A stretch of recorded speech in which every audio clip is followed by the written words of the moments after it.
ఈ 10 years లో రాజధాని కంప్లీట్ అవుతే మీరు దాన్ని చేసేది మార్చేది ఉండదు. రాజధాని ఉంది కదా, ఇప్పుడు సెక్రటేరియట్ ఉంది, అసలు కొత్తవి కట్టకపోతే సరిపోతుంది. ఆయన అట్రాక్టివ్ క్యాపిటల్ ఏదో ఉండాలి కదా.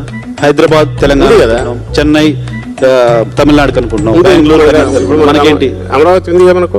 అమరావతి ఉంది, అమరావతి నుంచి జగన్మోహన్ రెడ్డి ఎక్కడి నుంచి రూల్ చేశారు, వీళ్ళంతా ఎక్కడ కూర్చున్నారు, గవర్నమెంట్ ఎక్కడి నుంచి నడిచింది, అక్కడ నుంచే కదా. మీరు అక్కడ నుంచి లేచి వెళ్ళి వైజాగ్ వాళ్ళు ఇచ్చి కాపురం పెడతాను, వైజాగ్ లో నెక్స్ట్ మంత్ వస్తాను ముఖ్యమంత్రి గారు మాట్లాడేవాళ్ళు కదా అప్పుడు జగన్మోహన్ రెడ్డి గారు.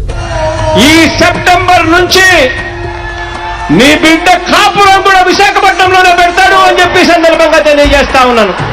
మళ్ళీ వైసీపీ అధికారంలోకి వస్తే ముఖ్యమంత్రి ఎక్కడ ఉంటారు?